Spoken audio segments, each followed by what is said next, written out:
Hello everyone, welcome to my channel C S legal world. So basically आज हम करने वाले हैं टाइप्स ऑफ कॉर्पोरेट रीस्ट्रक्चरिंग में जो पार्ट है बायबैक का, वो हम पूरा करने वाले हैं। अप्रॉक्स नहीं तो भी 10 पेजेस का है। We gonna cover it in a short manner and as soon as possible. Also, other thing I would like to tell you that this video is applicable to everyone, to even for CS executive student they can also watch this, of course, and CS professional students, so making for them itself. So buyback में section 68(1) क्या बोलता है कि company कोई भी हो, public हो या प्राइवेट हो, बायबैक करने में कोई प्रॉब्लम नहीं है। बट कैसे करेंगे बायबैक? फ्री रिजर्व से कर लो, सिक्योरिटीज प्रीमियम से कर लो, या फिर अदर स्पेसिफाइड सिक्योर, या फिर नया फ्रेश इश्यू कर लो। ये सब तो अभी तक हमको सबको पता है। बायबैक नहीं कर सकते हो आउट ऑफ मतलब कोई आपने ऐसे शेयर्स इशू किए सेम काइंड ऑफ, फिर उसमें से आपको जो पैसे मिले आप उसमें से बायबैक कर रहे हो, तो वो नहीं। पहले आप बेच रहे हो, फिर वही पैसे में से आप खरीद रहे हो, सेम काइंड ऑफ शेयर्स है। ऐसा नहीं बोला है कि आप एफपीओ नहीं कर सकते हो, आप एफपीओ कर सकते हो, कोई प्रॉब्लम नहीं है। बट आप सेम काइंड ऑफ सिक्योरिटीज बेच के फिर बायबैक करो, that doesn't make any sense. Then it says that कि कंपनी का सफिशिएंट बैलेंस होना चाहिए। Also when a person sells shares and then buy again according to a fixed agreement, that's buyback. Buying of its own stock from open market, one of the prominent mode of capital restructuring. Capital restructuring का prominent mode क्या है? Buying its own share, buyback. फिर है modes of buyback की modes of buyback क्या हो सकता है बेटा? तो सबसे पहले तो टेंडर ऑफर हो सकता है, ओपन मार्केट परचेज हो सकता है। टेंडर ऑफर में क्या बोला है कि कंपनी जो है वो बायबैक करती है shares from share holders directly and not from any other person. So share holder से डायरेक्टली बाय करती है company on proportionate basis eight fix price, तो डायरेक्ट शेयर होल्डर से बाय करती है। और ओपन मार्केट परचेज क्या होता है बेटा? ओपन मार्केट परचेज होता है मतलब ओपन मार्केट परचेज में आपकी दो चीज़ें इन्वॉल्व हो जाएंगी। बायबैक आप बुक बिल्डिंग से भी कर सकते हो और स्टॉक एक्सचेंज से भी स्टॉक एक्सचेंज के मैकेनिज्म के थ्रू भी कर सकते हो। कंपनी जो है वो फिक्स प्राइस कैपिटल कैप लगा देती है एक शेयर होल्डर को बुक बिल्डिंग मेथड के लिए, ठीक है।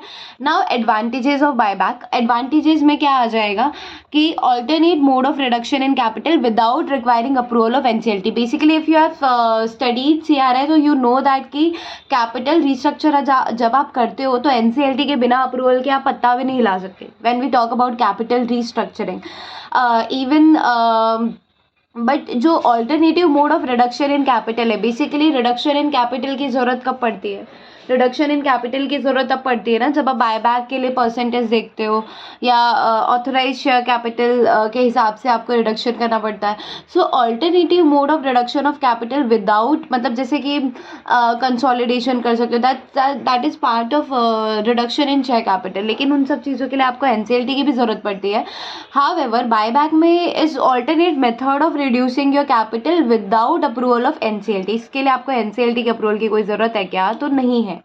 उसके बाद सेकेंड क्या बोल रहा है देखना। सेकेंड हमको बोल रहा है कि ईपीएस बढ़ जाता है। इससे क्या बढ़ जाता है बेटा? ईपीएस बढ़ जाता है। अर्निंग पर शेयर जो होता है ना आपका, वो इंक्रीज हो जाता है बायबैक से। तो this is a kind of course advantages of buyback. Then return on capital, return on net worth, enhance long term share holder value.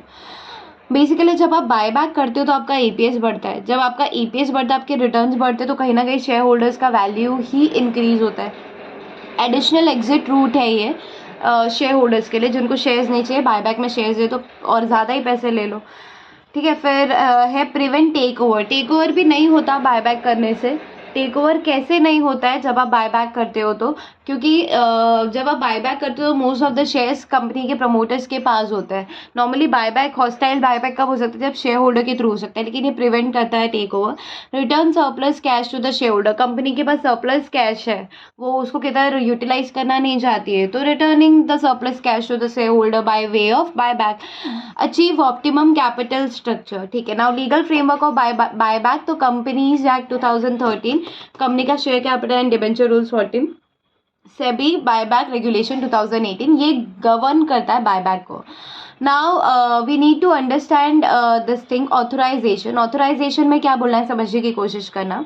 That authorisation bye AOA होना चाहिए।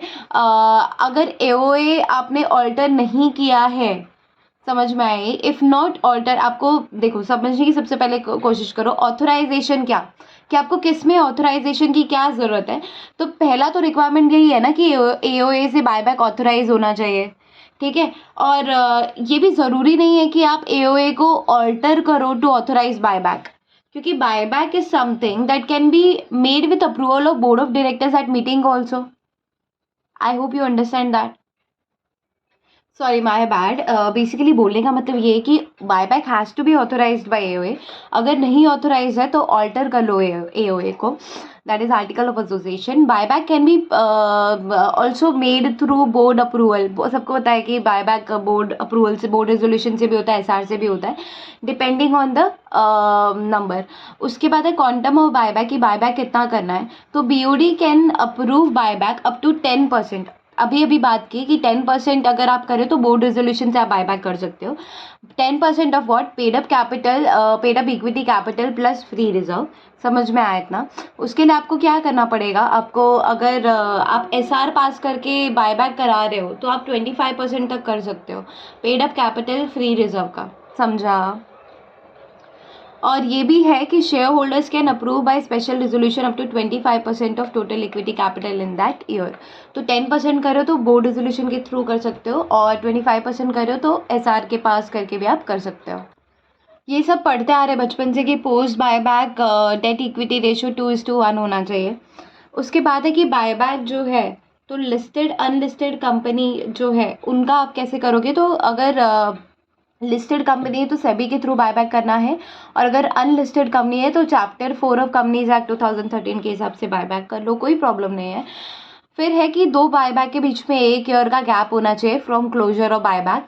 और एक उसके बाद आता है अपना एक्सप्लेनेटरी स्टेटमेंट में क्या क्या डिस्क्लोजर होने चाहिए। अच्छा, one more thing I would like to tell you, ये जो एक्सप्लेनेटरी स्टेटमेंट में डिस्क्लोजर है ना, सेम डिस्क्लोजर आगे जाके आपको आएगा कि डिस्क्लोजर अंडर शेड्यूल 1 क्या देना है, सेबी बायबैक रेगुलेशन 2018। ये तो हम बात कर रहे हैं ना कंपनीज का जो सेक्शन है 68 सबसेक्शन 3 प्लस रूल 17(1) के हिसाब से हम बात करें। ये this is we are talking about as per companies act, but same goes to disclosure under schedule 1 SEBI buyback regulation 2018। So अब हम ये देखेंगे बेसिकली कि एक्सप्लेनेटरी स्टेटमेंट में क्या क्या जाएगा।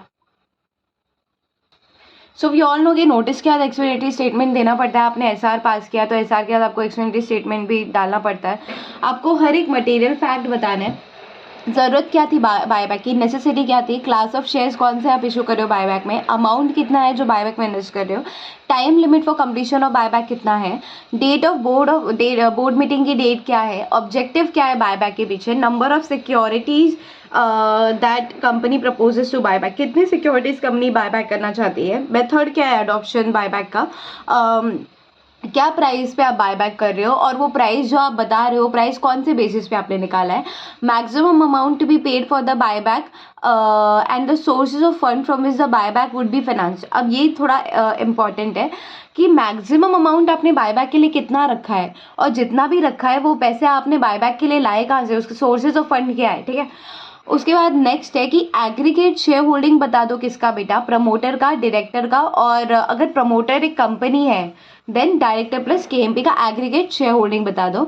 फिर बोल रहा है that aggregate number of equity shares purchased और sold by person mentioned in subsection 1 a period of 12 months preceding the date of board meeting at which the buyback is approved। अब इसका मतलब क्या है देखना, aggregate number of equity share purchased or sold by person mentioned in subclause 1। Aggregate number of equity share purchase और sold, मतलब promoter ने या फिर डायरेक्टर ने या फिर केएमपी ने मुझे इतना बताओ कि ये लोग का aggregate number of equity share purchase या फिर सोल्ड कितना है, कितने इक्विटी शेयर्स बाय सेल किए ये लोग ने during the period of 12 month preceding the date of the board meeting. जिस डेट पे बोर्ड मीटिंग हुई वहां से 12 मंथ्स के अंदर ये लोग का एग्रीगेट सेलिंग एंड बाइंग मुझे बताओ। किसको बताओ बेटा, ऑब्वियसली मुझे नहीं, एक्सप्लेनेटरी स्टेटमेंट में बताओ। फिर है maximum and minimum price at which purchases and sales were made along with relevant date, ठीक है। फिर है person mention intend to in point 1, ठीक है, person mention in point LNM L कहाँ पे आया, एल यहाँ पर आया, तो कौन से पर्सन मेंशनड है, कौन से पर्सन मेंशनड है बेटा, प्रमोटर, डायरेक्टर्स, ये लोग मेंशनड है या नहीं। तो वही बोल रहा है that person mentioned in point LNM intend to tender their share for buyback. अगर वो लोग देखो, बायबैक के भी ना कई सारे मेथड है। आप बायबैक टेंडर ऑफर से कर सकते हो, बायबैक आप कर सकते हो बेटा आप स्टॉक एक्सचेंज के थ्रू, बायबैक आप कर सकते हो ओपन मार्केट में, ओपन मार्केट में आता है स्टॉक एक्सचेंज बुक बिल्डिंग के थ्रू कर सकते हो, ठीक है। तो बेसिकली अब ये बोल रहा है कि कहाँ पे आ गए अपन, अब ये बोलने की कोशिश कर रहा है कि अगर वो लोग टेंडर ऑफर के थ्रू बायबैक करना चाहते हैं तो मुझे ये बताओ, quantum of shares propose to be tender. Tender मतलब ये होता है कि आप डायरेक्टली कंपनी के थ्रू बायबैक नहीं करा रहे हो, आप डायरेक्टली शेयर होल्डर्स को टेंडर ऑफर दे रहे हो, ठीक है। Details of their transaction and holding to the last 12 months prior to board meeting, price, date of acquisition क्या है, ये सब चीज़ें आ गई, ठीक है। फिर है कंफर्मेशन कि कोई डिफ़ॉल्ट नहीं हुआ है इन रीपेमेंट। अच्छा, आप बायबैक करने जा रहे हो तो पहले मुझे ये कंफर्मेशन कर देना इलेक्ट्रॉनिक स्टेटमेंट में, आपके एक्सप्लेनेटरी स्टेटमेंट में कि रीपेमेंट में आपने डिपॉजिट क्या है, या फिर रिडेम्पशन ऑफ प्रेफरेंस है, या फिर उनका डिविडेंड, या फिर इंटरेस्ट, या फिर डिपॉजिट, या फिर टर्म डिपॉजिट, टर्म लोन, इसमें आपने कोई भी घपलेबाजी नहीं की है रीपेमेंट में, ठीक है, डिफ़ॉल्ट नहीं किया है। उसके बाद है कंफर्मेशन एक और देना कि बोर्ड ऑफ डायरेक्टर्स जो है उन्होंने फुल इंक्वायरी किया है अफेयर्स का, उसके बाद वो लोग ने बायबैक चालू किया है। उसके बाद है immediately following the date of general meeting there shall be no ground on which the company could be found unable to pay its debt। मतलब बेटा जी ये कि जनरल मीटिंग का आपका जो डेट है, ठीक है, तो जनरल मीटिंग के डेट के बाद ऐसा कोई भी ग्राउंड नहीं होना चाहिए जहाँ पे company is not unable to pay its debt. One place company saying I am having surplus cash and I want to do buyback, on the other hand company is not able to pay any debt and all, so that's fraud ना, कि आपके पास पैसे ही नहीं तो आप क्यों फिर buyback कर रहे हो। फिर company able to meet its liability shall not be rendered insolvent within a period of 1 year from the date of buyback। सो डेट आपका जब खत्म होता है, बायबैक क्लोजर होता है, वहाँ से 1 साल के अंदर अंदर ना बेटा जी आप इंसॉल्वेंट मत हो जाओ, ठीक है। मतलब ये होगा कि आप शेयर्स बायबैक कर रहे हो तो शेयर होल्डर से प्रोपोर्शनल बेसिस या जो भी एज द केस में भी, जैसे भी ओपन मार्केट कर रहे हो, बुक बिल्डिंग कर रहे हो, तो आप 1 साल के अंदर अंदर इंसॉल्वेंट हो जा रहे हो, तो आपने कौन से बेसिस पे आपने बायबैक किया था 1 साल पहले, तो वैसा सीन नहीं होना चाहिए। फिर क्या है देखना, यहाँ तक खत्म हुआ। Directors have taken into account the liability as of the company were being wound up. मतलब डायरेक्टर्स जो है बायबैक करने के पहले उन लोगों को लाइबिलिटीज़ का ऑब्वियसली पूरा वैल्यूएशन कर लेना है। तो लाइबिलिटीज़ का जब आप वैल्यूएशन कर रहे हो तो इस तरह से करना कि कंपनी वाउंड अप हो गई है, ठीक है, और कंपनी जब लाइबिलिटीज़, जब लिक्विडेटर है जो लाइबिलिटीज़ देखता है उस तरह से करना, वो बताने की कोशिश की गई है। फिर ये बोला है कि जो कंपनी है तो कंपनी का जो ऑडिटर है वो रिपोर्ट करेगा कंपनी को स्टेट ऑफ अफेयर्स का, रिपोर्ट करेगा बोर्ड ऑफ डायरेक्टर्स को अबाउट स्टेट ऑफ अफेयर्स। उसके बाद है कि अमाउंट जो है वो प्रॉपरली डिटरमिन्ड है, प्राइस जो भी आप बायबैक का कर रहे हो।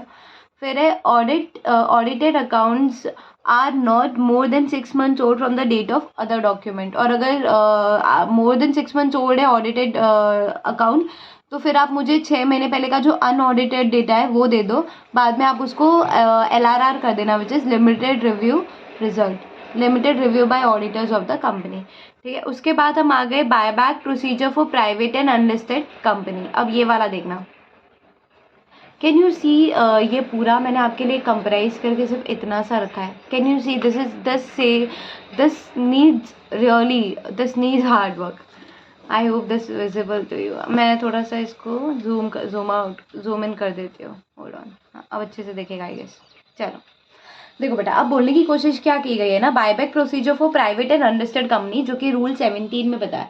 तो सबसे पहले यहाँ पर ना रूल 17(2) से लेके आई गेस रूल 17, 11, 12 तक है, आगे जाके 13 भी है।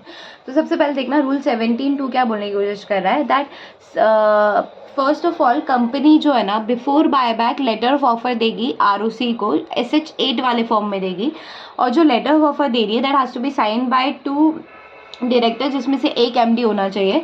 और इसके साथ साथ ना SH9 में डिक्लेरेशन ऑफ इंसॉल्वेंसी भी देगी, sorry not insolvency, declaration of solvency की भाई मैं सॉल्वेंट हूँ, ठीक है, मैं तो सॉल्वेंट हूँ, मेरे पास बहुत पैसे है, एज द केस में भी। ये 17(3) बोल रहा है कि SH9 भी देना है, 17(2) बोल रहा है कि SH8 देना है, 17(4) बोल रहा है कि letter of offer once filed with ROC immediately after that immediately dispatch to shareholder and not later than 21 days from filing to ROC.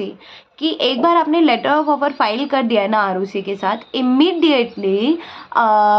Immediately आपको क्या करना है, डिस्पैच करना है शेयर होल्डर्स को not later than 21 days from filing to ROC. क्या दोगे आप शेयर होल्डर्स को? लेटर ऑफ ऑफर ही दोगे ना, ऑफकोर्स.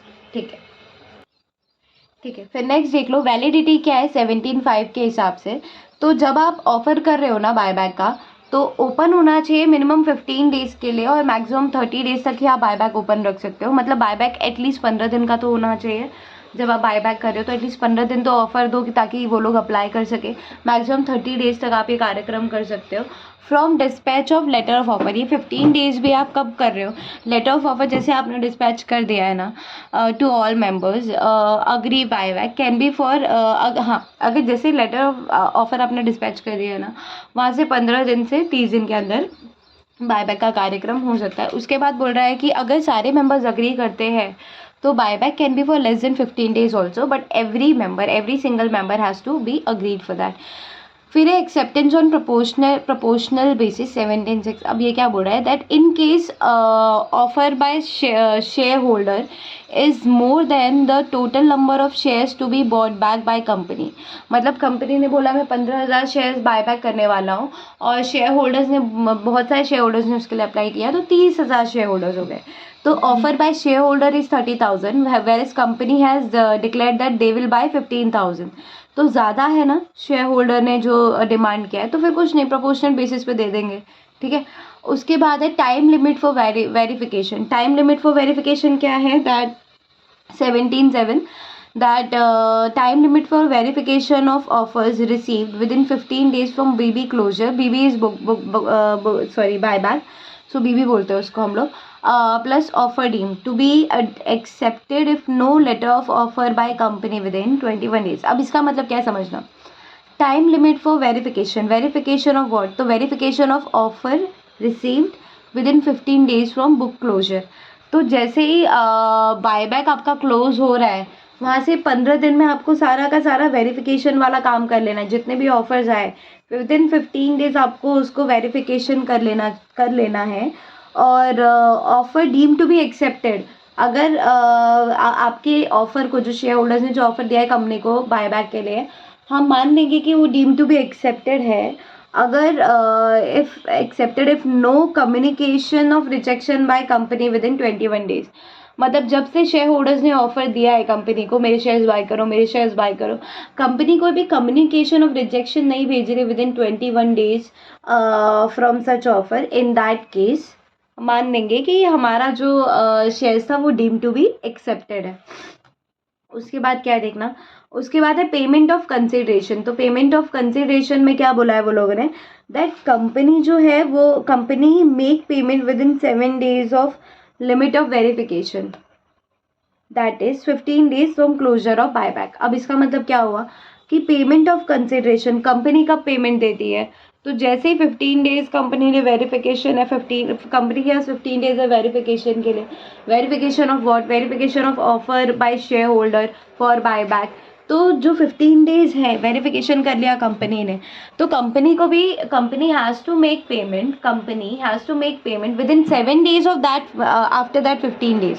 जैसे वो वेरिफिकेशन ख़त्म हुआ ना, वहाँ से 7 दिन के अंदर आपको क्या करना है बेटा, आपको कंसिडरेशन पे कर देना है. ठीक है. I need to sip a water, hold on.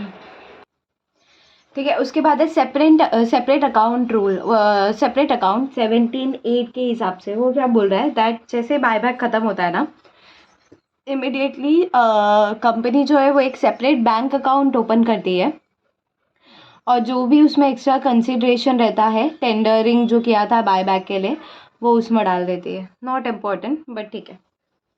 Other condition क्या है वो देखने की कोशिश करना. That company shall not issue any new shares including by way of bonus shares from the date of passing of special resolution authorizing the buyback till the date of the closure of the closure of offer under this rules except those arising out of outstanding convertible instrument. ये बात बेटा 1 साल वाली नहीं है. ये बात कहाँ तक वाली है कि एक बार कंपनी ने ना SR पास कर दी है कि अब हम बाय बैक करने जा रहे हैं, ठीक है। अब कंपनी जो है ना, कोई भी नए शेयर्स, ना ही बोनस शेयर्स तब तक नहीं देगी जब तक बाय बैक ख़त्म नहीं हो जाता है। जब तक बायबैक, जब एसआर पास कर दिया वहाँ से जब तक आप बायबैक ख़त्म नहीं हो जा रहा है ना आपका, तब तक आप बोनस शेयर्स भी इशू नहीं कर सकते हो।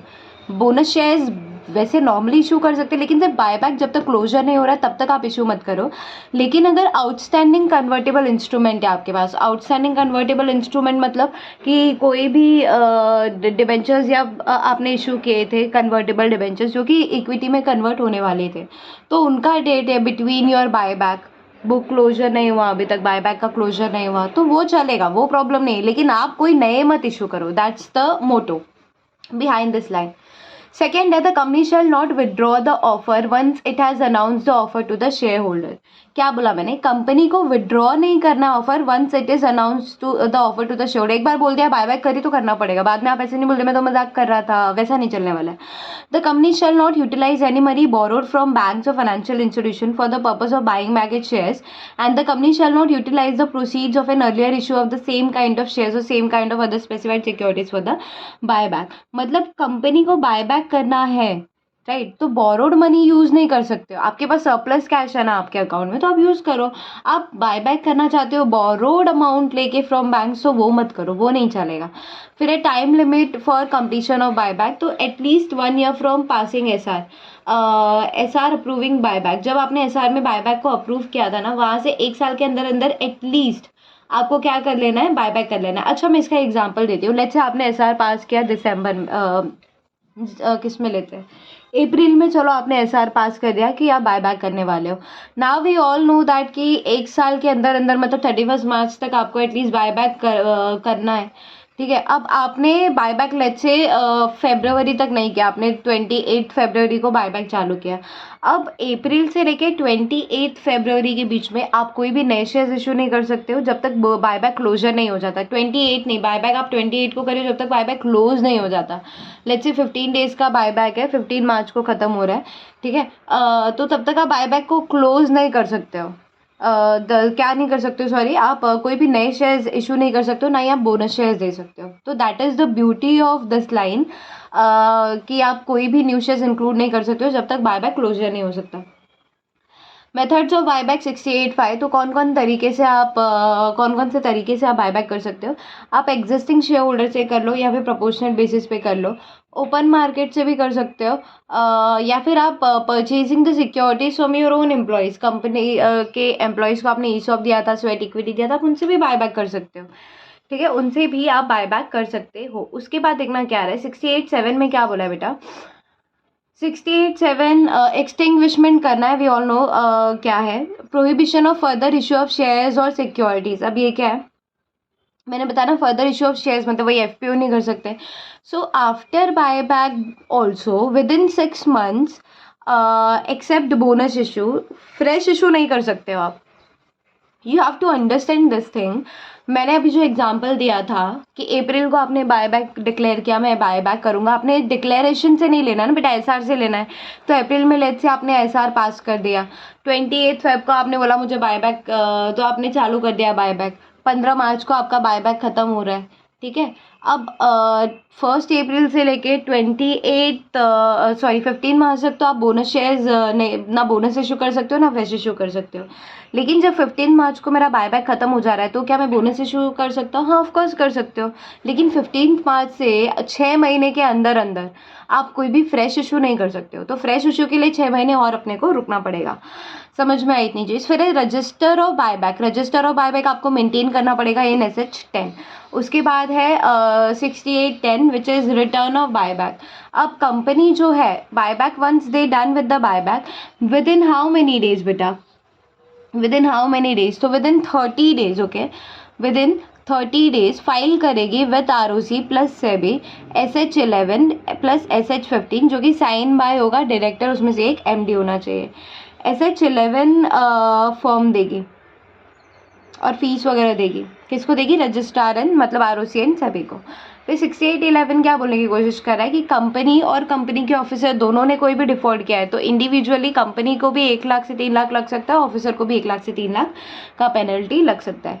उसके बाद है transfer to and application of capital redemption reserve account. तो CRR इसमें क्या बोला गया है देखना कि जब आप बायबैक कर रहे हो ना फ्री रिजर्व से या फिर सिक्योरिटी प्रीमियम से, तो a sum equal to their nominal value, मतलब उतना ही amount equal to their face value. ऐसा बोला है कि आप बायबैक कर रहे हो तो आप एक शेयर लेट से मार्केट प्राइस 100 रुपये का है तो आपको 100 रुपये CRR में ट्रांसफ़र करना है, नहीं। आप बायबैक कर रहे हो 100 रुपये का कोई फ़र्क नहीं पड़ता, एक शेयर 100 रुपये का है, लेकिन जिसमें से भी आप बायबैक कर रहे हो ना तो शेयर्स का नॉमिनल वैल्यू, अगर शेयर्स का फेस वैल्यू 10 रुपये लेट से, तो 10 रुपये ईच शेयर, आप 200 शेयर्स ले रहे हो तो 10 इंटू 200 करूँगी 2000, तो 2000 आपको CRR में ट्रांसफ़र करना है। फिर सर्कमस्टेंसेस प्रोहिबिटिंग बायबैक। अब ये क्या है? नो कंपनी शेल डायरेक्टली और indirectly through any subsidiary including its own subsidiary company, मतलब आप इन सर्कमस्टेंसेस प्रोहिबिटिंग बायबैक, मतलब आप बायबैक इन सिचुएशंस में नहीं कर सकते हो, मतलब ठीक है आप बायबैक करना चाहते हो through your subsidiary,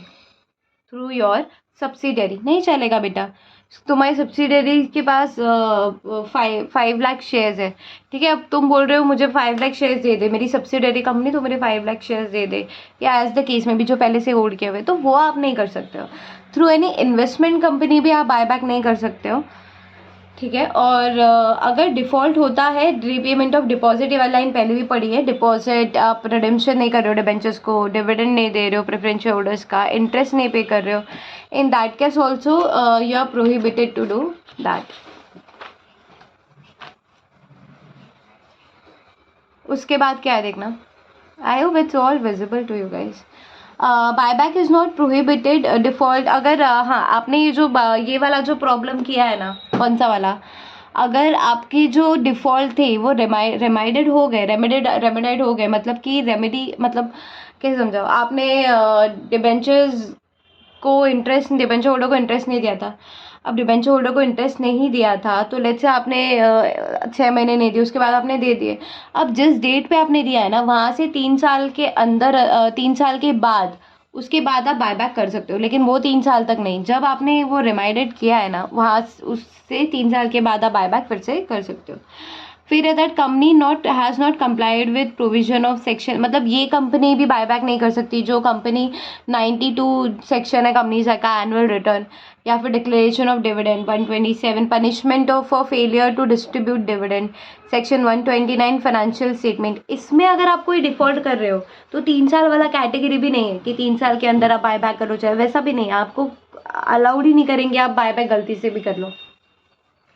income tax का क्या लेना देना है इसमें, तो बेसिकली अगर आपने इनकम टैक्स में भी बायबैक का प्रोविज़न किया होगा, so we all know that कि difference between the cost of acquisition मतलब जिस अमाउंट पे कंपनी ने खरीदा, and the value of consideration received by the security holder as capital gain. Cost of acquisition मतलब जितने में शेयर होल्डर ने खरीदा था वो शेयर्स, और जितना कंपनी उसको बायबैक का प्राइस दे रही है, कंसिडरेशन दे रही है, दोनों का भी जो डिफरेंस होगा अगर ज़्यादा है, of course cost of acquisition में से कंसिडरेशन ज़्यादा कंपनी ज़्यादा उसको दे रही है, जो डिफरेंस होगा that would be termed as capital gain, और उसको चार्जेबल होगा इनकम टैक्स एक्ट में, ठीक है। उसके बाद देखना क्या है,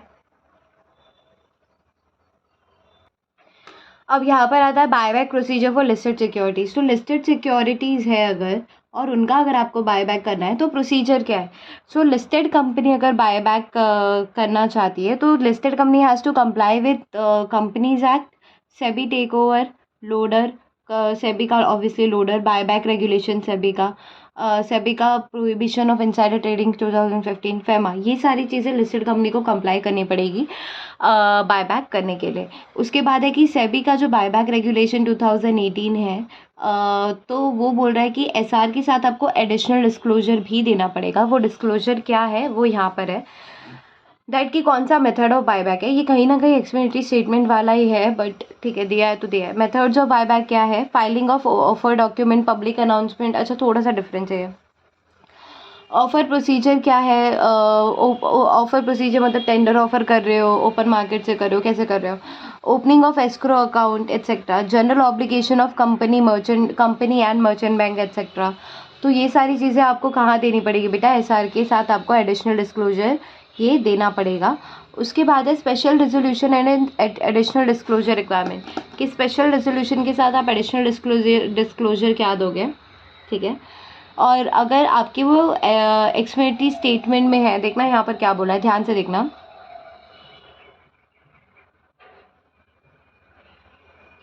तो बेसिकली सिर्फ इतना बोला है कि एसआर के साथ आपको एक्सपेंडिचर स्टेटमेंट देना है। एक्सपेंडिचर स्टेटमेंट में जो भी डिस्क्लोजर होगा वो शेड्यूल 1 के हिसाब से होगा। तो ये बात मेरी आप याद रखना। अभी ये जो मैंने लिखा है ना, ये सेम एज कंपनी एक्ट, ये वाला पूरा पेज आप जो देख रहे हो ना, ये didn't we study necessity maximum amount में दिखाओ आपको, होल्ड ऑन, देखना, necessity, class of share, amount, time limit for completion, same है as it is,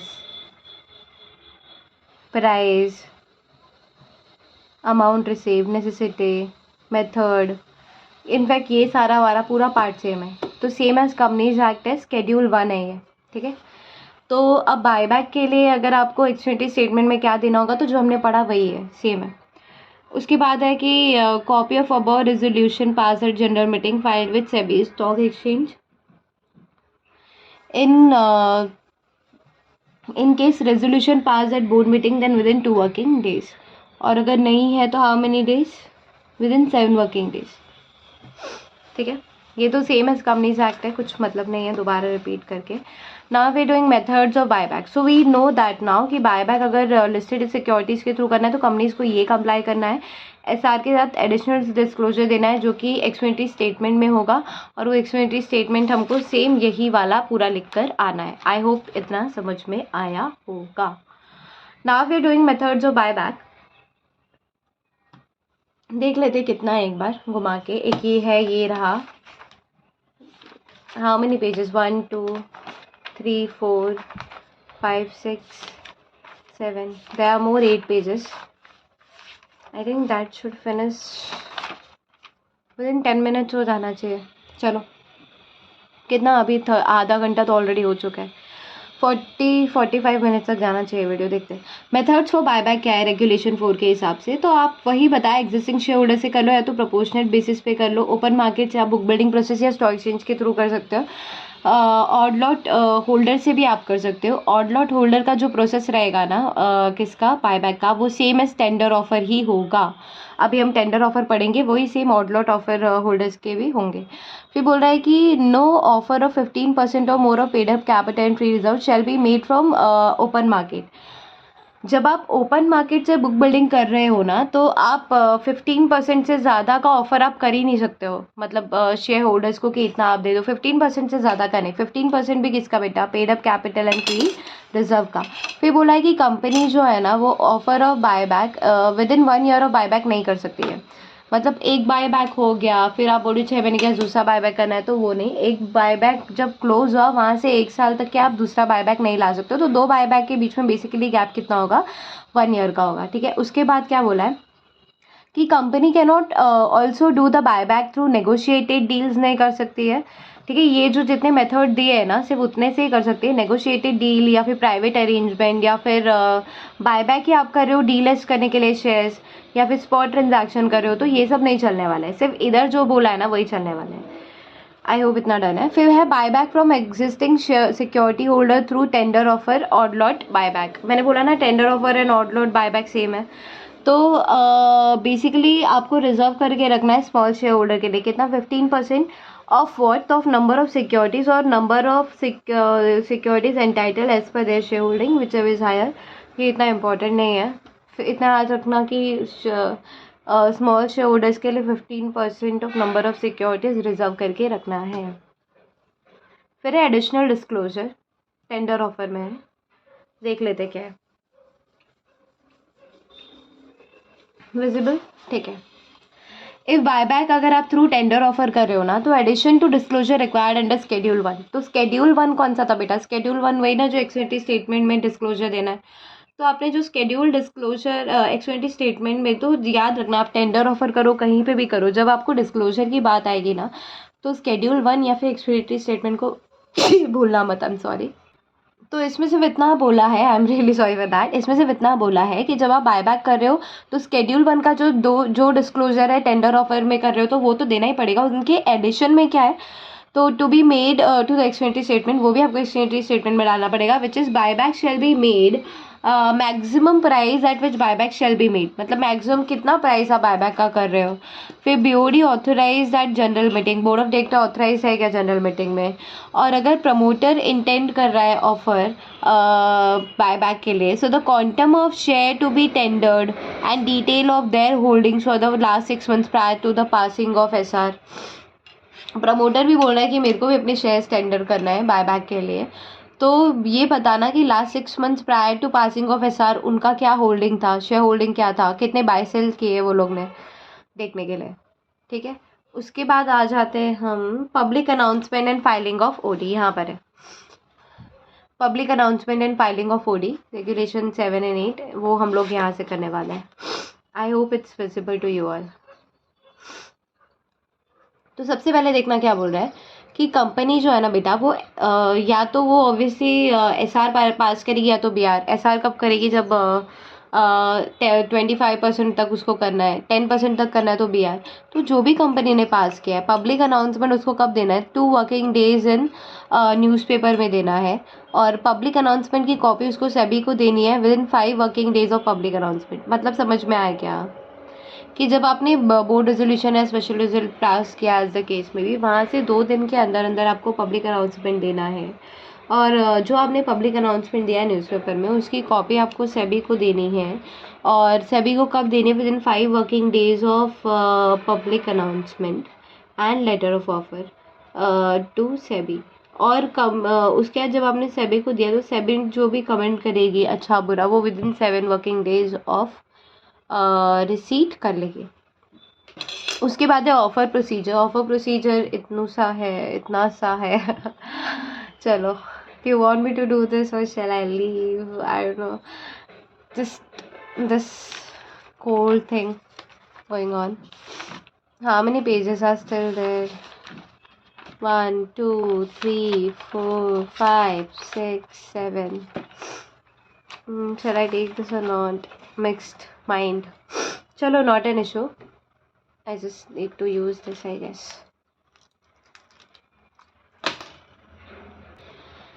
so offer procedure में क्या बोला है, सिंपल बोला है कि रिकॉर्ड डेट आप पब्लिक अनाउंसमेंट में आपको देना पड़ेगा। रिकॉर्ड डेट क्या होता है, रिकॉर्ड डेट मतलब वो डेट तक कंपनी जो है रजिस्टर ऑफ मेंबर्स के जितने भी शेयर होल्डर्स होते हैं उनको कंसिडरेशन करती है for buyback.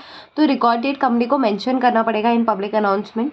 Also letter of offer जब आप दे रहे हो उसके बाद आपको टेंडर फॉर्म भी देना पड़ेगा, जो कि डिस्पैच ऑफकोर्स आपको हर एक सिक्योरिटी होल्डर को करना पड़ेगा to participate in buyback. And वो भी आपको कब करना पड़ेगा, ये जो लेटर ऑफ ऑफर जब आप दे रहे हो ना टेंडर फॉर्म के साथ, so not later than within 5 working days from the receipt of communication of comments from the SEBI. Did we all know that कि यहाँ पे जो हमने पब्लिक अनाउंसमेंट का कॉपी सेबी को दिया था within 5 working days of public announcement, SEBI within 7 days क्या देगी, कमेंट देगी, जो भी उसका कमेंट रहेगा।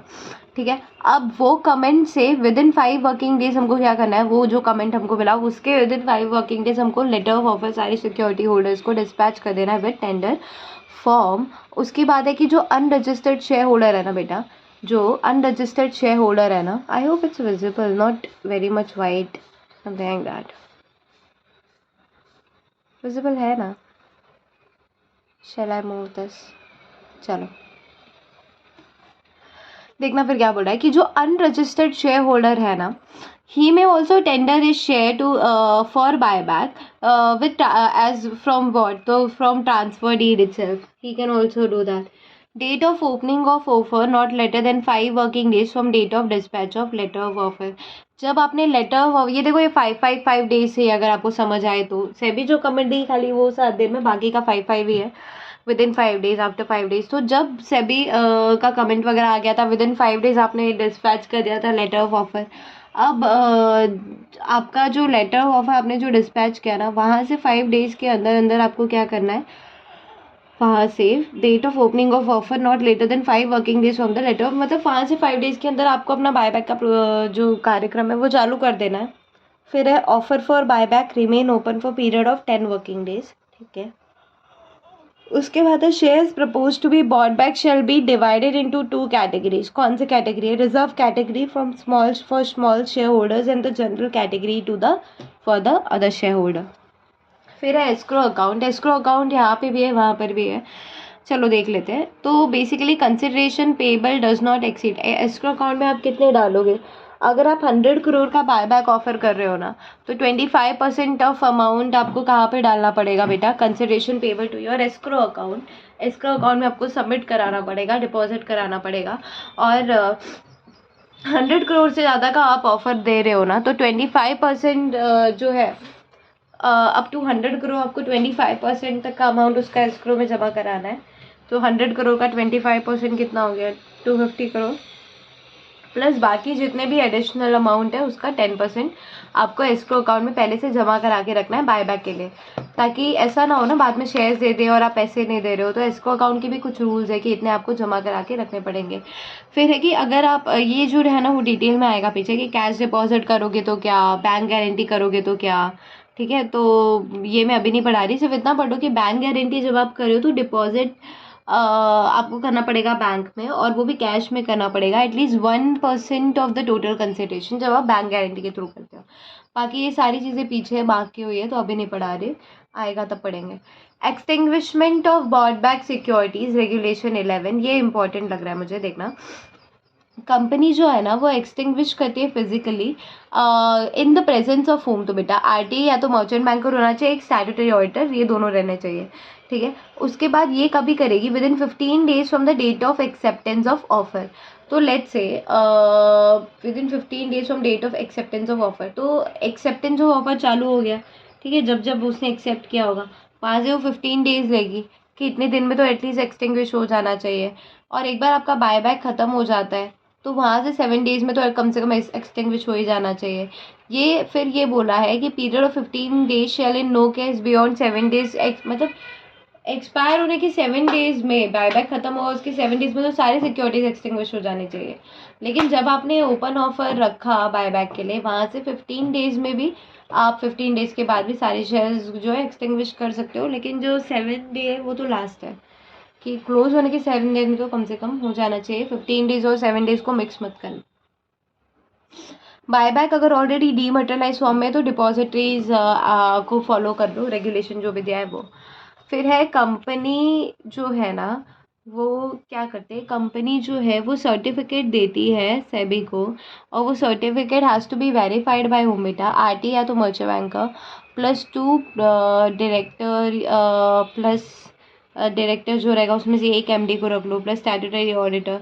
With in 7 days of extinguishment आपको वेरीफाइड करा के ये जो सर्टिफिकेट है वो आप सभी को दे दोगे कि ठीक है। और कंपनी भी जो है ना वो फर्निश करेगी particulars of extinguishment stock exchange को। तो यहाँ तक खत्म हो गया। अब है buyback from open market. Let me check how many pages are still there. 1 2 3 4 5 pages are there.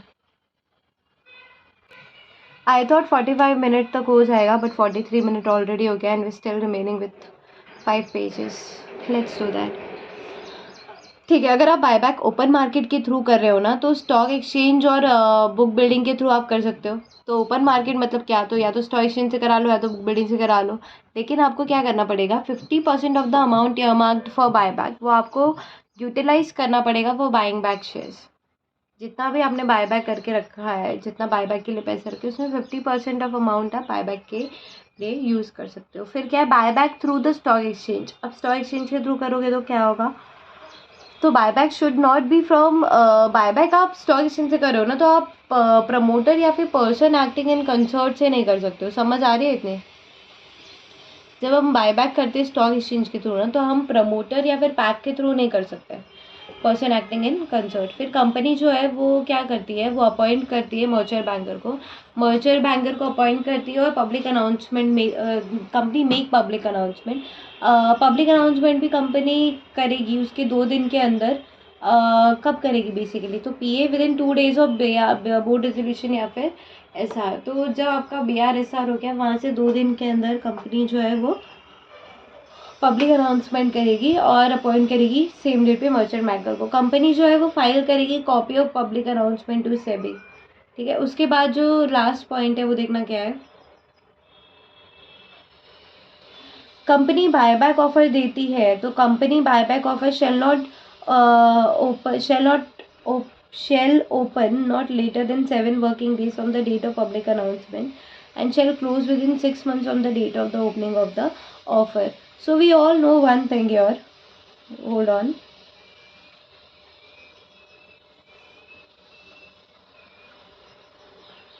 कि पब्लिक अनाउंसमेंट जब आप कर रहे हो तो बायबैक ऑफर वहाँ से 7 डेज में आपको करना पड़ेगा।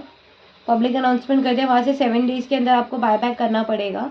और जैसे क्या बोलते हैं, public announcement shall close in 6 months from the date of opening of the offer. जब ओपन जो ऑफर जो है वो ओपन होगा, वहाँ से 6 महीने में ऑफर क्लोज होगा। ये कौन सा ऑफर है, तो ये स्टॉक एक्सचेंज के थ्रू वाला ऑफर है, इसलिए इसका टाइम क्राइटेरिया अलग है। 4 more pages. So when we talking about कि हमको बायबैक स्टॉक एक्सचेंज के थ्रू करना है, तो we have to make sure वो नेशन वाइड ट्रेडिंग टर्मिनल वाला हो। फिलहाल तो 2 ही इंडिया में, एनएससी बीएससी, तो उनके थ्रू ही आप कर सकते हो। Through order making mechanism also कर सकते हो, एक्सेप्ट ऑल और नन ऑर्डर मैचिंग मैकेनिज्म। मतलब इतना बोलने की कोशिश है कि ऑर्डर मैचिंग मैकेनिज्म से भी कर लो, लेकिन ये वाला ऑर्डर मैचिंग मैकेनिज्म मत करना, विच इज़ ऑल और नन मैचिंग, ऑल और नन ऑर्डर मैचिंग सिस्टम। फिर है बायबैक ऑफ फिजिकल शेयर और अदर स्पेसिफाइड सिक्योरिटीज़। इसमें क्या बोल रहा है देखने की कोशिश करना कि बायबैक ऑफ फिजिकल शेयर, और बायबैक आप फिजिकल शेयर का कर रहे हो तो चलेगा, कोई प्रॉब्लम नहीं, सेपरेट विंडो के थ्रू कर लो, जो कि स्टॉक एक्सचेंज क्रिएट करता है, वहाँ से कर लो। Only after verification of identity proof ही आप कर पाओगे। और प्राइस जो है वो वेटेड क्या बोलते हैं, volume weighted average market price के हिसाब से होगा। उसके बाद है एस्क्रो अकाउंट। मैंने कहा था ना पीछे देखो, एस्क्रो अकाउंट आएगा फिर से, यही था ना वो एस्क्रो अकाउंट, दिख रहा है ये वाला। तो यहाँ पर ऑलरेडी मैंने मार्क किया होता, तो सोचा एक ही जगह से पढ़ते हैं ना, बार बार क्यों कंफ्यूज करना। चलो, escrow account for open market buyback through stock exchange, ये ओपन मार्केट बायबैक के लिए है। और वो एस्क्रो अकाउंट किस लिए था, I guess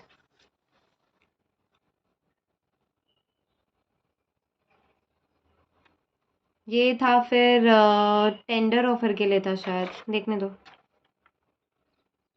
buyback for listed companies, methods of buyback, ये तो क्या अपन ने टेंडर ऑफर के लिए, हो सकता है टेंडर ऑफर के लिए हो ये, बट समवॉट सिमिलर है कुछ कुछ प्रोविजंस। तो यहाँ पर डिटेल में दिया है, so let's do from here. चलो, so try to understand escrow account for open market buyback through stock exchange regulation 20। तो कंपनी जो है ना, ऑफर देने के पहले ही escrow अकाउंट क्रिएट करती है, उसमें 25% of the amount earmark for buyback वो उतना सबमिट करती है, डिपॉजिट करती है। escrow अकाउंट 2 टाइप का हो सकता है, तो कैश डिपॉजिट हो सकता है, तो बैंक गारंटी हो सकता है। Cash deposit with schedule commercial bank, या फिर bank guarantee in favour of merchant banker by any schedule commercial bank. फिर बोला है कि escrow account as in the, अगर कैश डिपॉजिट के फॉर्म में है अगर आपका escrow account, so while opening the account का जो कंपनी है, while opening the account company empower merchant banker to instruct the bank to make payment trying to credit of the escrow account. समझा, lying to the credit of escrow account, ठीक है। Escrow account as in the form of, अगर bank guarantee है, so that has to be kept valid for a period of 30 days after the expiry of buyback also, और till the completion which ever is later, वहाँ तक वो valid होगा। चलो सही है। फिर अगर बैंक गारंटी के फॉर्म में है एस्क्रो अकाउंट, तो कंपनी को डिपॉजिट करना पड़ेगा in cash 2.5% of the total amount earmark for buyback, उतना, एंड अगर एस्क्रो अकाउंट जो है at least 2.5% of the amount earmarked for buyback remaining in escrow account at all points, मतलब ये कि जो 2.5% आप ये जमा भी करा रहे हो ना बैंक गारंटी के टाइम पे, तो ये हमेशा हर टाइम बैंक में होना चाहिए। इसको आप निकाल और इसको आप निकाल नहीं सकते, इसको आप रिलीज क्या बोलते हैं, डिपॉजिट जो आपने एक बार कर दिया है 2.5%, इसको आप दे नहीं सकते हो ना। ये हर टाइम बैंक पे रहना चाहिए, बुक बिल्डिंग के क्लोजर होने के तक भी बैंक एस्क्रो अकाउंट में होना चाहिए। फिर थोड़ा ये इंपॉर्टेंट लगा था मुझे, इसलिए थोड़े अलग कलर से मार्क किया है, that in the event of non compliance with regulation 15, ठीक है, रेगुलेशन 15 किस चीज़ का था, buy back from open market. तो अगर बुक बिल्डिंग या ऐसे कर सकते हो, अगर आपने नॉन कंप्लायंस किया है रेगुलेशन 15 का, तो सेबी जो है मर्चेंट बैंक को डायरेक्ट कर सकती है to forfeit the escrow account except in cases where, मतलब वैसे तो अगर आप रेगुलेशन 15 को डिसलाइक कर रहे हो, आप नहीं फॉलो कर रहे हो, तो सेबी जो है वो मर्चेंट बैंकर को बोल सकते हैं मैं तेरे शेयर्स फोरफिट कर रहा हूँ, शेयर्स तेरे मतलब कंपनी के सारे शेयर्स फोरवर्ड कर रहा हूँ। लेकिन इन केसेस में नहीं करेगी। तो किन केसेस में नहीं करेगी, अगर volume weighted average price of the share during buyback was higher than the buyback price as certified by the merchant banker, ठीक है, ये समझ में आया। इतना ही था, बट इस केस में बस नहीं करेगी, समझा। फिर दूसरा था इनएडिक्वेट सेल ऑर्डर्स। अगर इनएडिक्वेट सेल ऑर्डर्स है, ये मुझे इधर से नहीं मार्क करना था, डार्क ग्रीन से मार्क करना था, पता नहीं इससे क्यों मार्क कर दिया, क्योंकि ये सारा सेम है ना ये पॉइंट।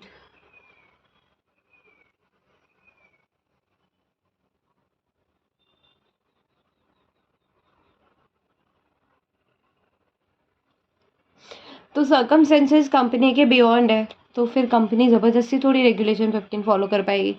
और इनएडिक्वेट सेल ऑर्डर्स है, सेल ऑर्डर्स ही नहीं है ज़्यादा, शेयर होल्डर्स देना ही नहीं चाहते शेयर्स, तो फिर कंपनी की गलती नहीं है ना।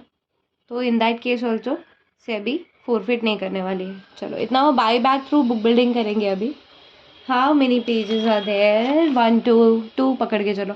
चलो buy back through book building में क्या बोला है, कितने मिनट्स हो गए भाई, ये तो वो 1 घंटे होने आए, 1 आवर होने आए। चलो सो बुक बिल्डिंग के थ्रू क्या बोला है दैट सबसे पहले तो एसआर पास कर लो, और कंपनी को क्या है अपॉइंट करना पड़ेगा merchant bank and public announcement देना पड़ेगा, public announcement as per schedule 2 देना पड़ेगा, public announcement 7 days prior to book building देना पड़ेगा। अच्छा मेरे को एक बात बताना, हर केस में पब्लिक अनाउंसमेंट का डेज अलग नहीं है, बुक बिल्डिंग कर रहे हो तो 7 डेज है, बाकी जगह पे 5 डेज है। So have to remember that, no hard and rule process for this, just remember, read और रिवाइज।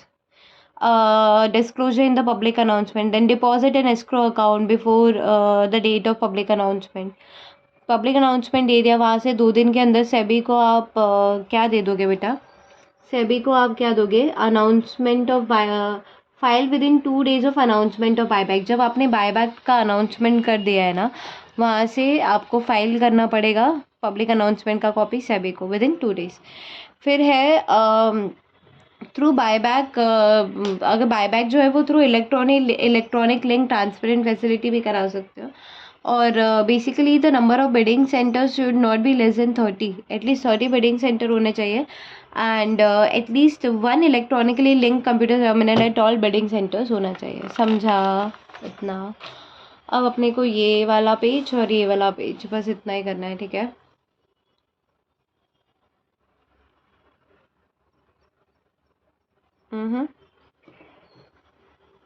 फिर है ऑब्लिगेशन ऑफ द कंपनी की, कंपनी का क्या ऑब्लिगेशन है, तो कंपनी को भी इंश्योर करना है कि जो पीए और लेटर ऑफ ऑफर या फिर एडवर्टीजमेंट, सर्कुलर, ब्रोशर पब्लिक के लिए जा रहा है, पब्लिसिटी के लिए कर रहे हो आप, मिसलीडिंग इन्फॉर्मेशन उसमें नहीं होना चाहिए, मटेरियल होना चाहिए, ट्रू फेयर फैक्चुअल व्यूज़ होने चाहिए, एंड डायरेक्टर्स जो है वो एक्सेप्ट करता है रिस्पॉन्सिबिलिटी ऑफ द इन्फॉर्मेशन। जो भी इन्फॉर्मेशन आप दे रहे हो ना बायबैक के लिए, तो वो डायरेक्टर बोल रहा है कि it's my responsibility, because director is signing ना, when the person is signing it up, so it that becomes their responsibility, ठीक है। फिर है consideration only by cash, consideration आप सिर्फ कैश के थ्रू दे सकते हो जब ये कंपनी के कुछ कंप्लायंस है, कुछ ऑब्लिगेशन है।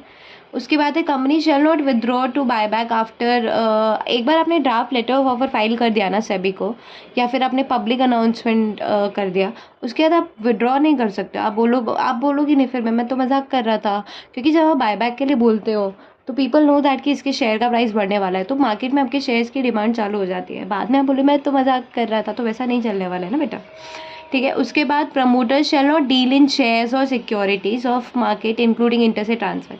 इंटर से ट्रांसफर भी आप नहीं कर सकते। इंटर से ट्रांसफर क्या होता है कि प्रमोटर्स के बीच में ट्रांसफर, जैसे नीता अंबानी और मुकेश अंबानी दोनों प्रमोटर है, दोनों ने तो नीता अंबानी ने अपने शेयर्स मुकेश को ट्रांसफर कर दिए, मुकेश सर को ट्रांसफर कर दिए, that is inter se transfer. उसके बाद है from passing of the resolution till the closing of offer, ये वाला प्रोसेस जो है वो सिर्फ बेबी के ख़त्म होने तक, ऑफ कोर्स। उसके बाद क्या है देखना कि कंपनी जो है ना वो एफपीओ भी नहीं ला सकती है, बेबी जो है बायबैक ख़त्म होने के 1 साल के अंदर अंदर कंपनी जो है वो एफपीओ भी नहीं ला सकती है, and except discharging it subsisting obligation कुछ है तो वो अलग बात है। फिर है दैट आई थिंक मैं कहीं क्रॉस तो नहीं जा रही, होल्ड ऑन, दिख रहा है ना। फिर क्या है कि बायबैक जो है ना ड्यूरिंग पेंडेंसी ऑफ अमालगमेशन भी नहीं हो सकता। आपका अमालगमेशन होना बाकी और आप बोल रहे हो कॉम्प्रोमाइज अरेंजमेंट के कुछ सिस्टम चालू है और आप बोल रहे हो मेरे को बायबैक करना है, मेरे को बायबैक करना है, चलेगा क्या? नहीं भाई, अमालगमेशन पेंडिंग है, बायबैक क्या कर रहा है तू? फिर है security certificate extinguish and destroyed with in 7 days of extinguishment. आपको क्या करना है, विद इन 7 स्टॉक एक्सचेंज को बताना है। बायबैक जो है the locked in securities and non transferable securities, मतलब कि आप लॉक्ड इन सिक्योरिटीज़ है, या फिर जैसे कि अभी लॉक्ड इन किसको बोलेंगे, जैसे कि लेट्स से अभी क्या एग्जांपल दो, डिबेंचर्स है या फिर कन्वर्टेबल डिबेंचर्स है, ठीक है। अभी वो लॉक्ड इन है ना, अभी वो कन्वर्ट हुए कहाँ हैं, तो आप बोल रहे हो मुझे उसका बायबैक करना है, मुझे उसका बायबैक करना है, नहीं चलेगा भाई। फिर company within 2 days of buyback closure public advertisement देगी in national daily. Also company disclose करेगी नंबर, प्राइस, मेथड, ये सब चीज़ें, फलाना ढिमकाना। फिर है obligation of the merchant banker की, ये तो हमने कंपनी का मर्चेंट बैंकर कंपनी का जो ऑब्लिगेशन था वो पढ़ा ना। हम पढ़ेंगे कि भाई मर्चेंट बैंकर का भी कुछ ऑब्लिगेशन है क्या, तो है तो क्या है। तो सबसे पहले ये दिया है, थोड़ा सा इसको अभी ज़्यादा अच्छे से दिख रहा होगा शायद।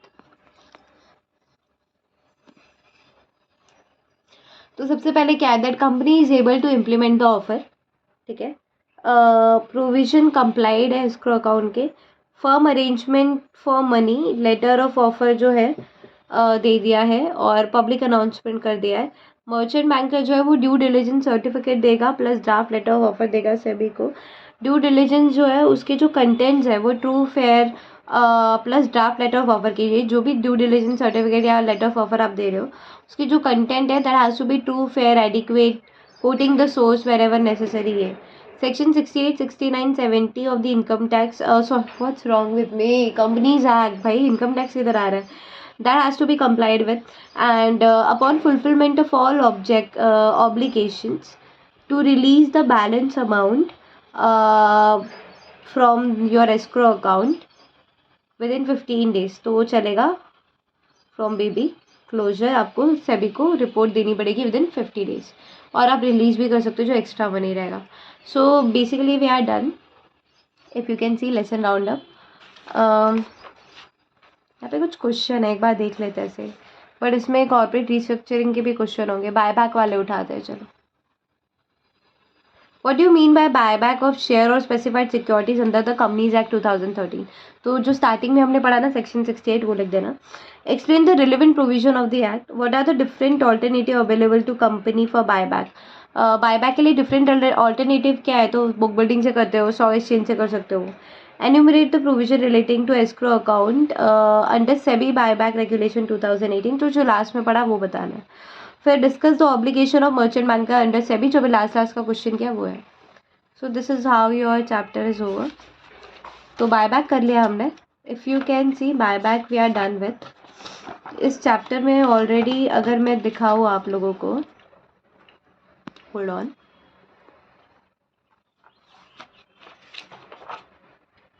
तो फर्स्ट पार्ट में ऑलरेडी हम यहाँ तक कर चुके हैं बेटा जी, डीमर्जर से करना बाकी है, हम यहाँ तक कर चुके हैं, मैनेजमेंट बाय आउट तक हम कर चुके थे, जिसका ऑलरेडी एक वीडियो है मेरे यूट्यूब अकाउंट पे। तो डीमर्जर से करना बाकी था, तो एक कुछ टॉपिक है जो छूट गए थे, डीमर्जर बाकी है और स्लम सेल बाकी है, बिजनेस सेल डाइवर्सिट्यूट ये बाकी है, जॉइंट वेंचर बाकी है, स्ट्रैटेजिक अलायंस बाकी है, रिवर्स मर्जर, फाइनेंशियल रिस्ट्रक्चरिंग ये वाला पोर्शन, और रिडक्शन ऑफ शेयर कैपिटल अगर आप देख सकते हो तो इतना ही टॉपिक बाकी है बेसिकली। और उसके बाद हमने बायबैक चालू कर दिया है, तो 2 वीडियो तो ऑलरेडी हो गया है यूट्यूब पे, तो 2 वीडियो से आपका चैप्टर 90% तो कंप्लीट हो जाएगा। जो 10% बचा है ये मार्क करके तो रखा है, ये मैं आपको वीडियो बना के दूंगी अगर मुझे ऐसा लगेगा कि people are watching this and people want this, तभी नहीं ज़रूरत पड़ेगी तो फिर ज़रूरत नहीं है ना मुझे भी बना के देने की। और one more appeal I would like to do from all of you that please share it to the maximum people. The reason being I say that because if you share it to the maximum people, so all people can get benefit out of it. I have no particular this thing to make this video. I am not fond of it, or you can say yeah I am not fond of it, but the reason being I'm making it because I want every student who is financially not stable, who can't go to classes, who can't really purchase the expensive lectures, 7,000, 8,000, 10,000 per lecture, so they can get benefited out of it. That's the only motto. Rest is up to you. You should really share it to the maximum people and genuinely subscribe this channel, because I post all important thing over here on this channel. So whatever or towards my all CS family can get benefit out of it. Whatever important notification or anything is there, I really post it on this channel. So do visit my channel every time and subscribe to the channel and share it to the most maximum people. Thank you.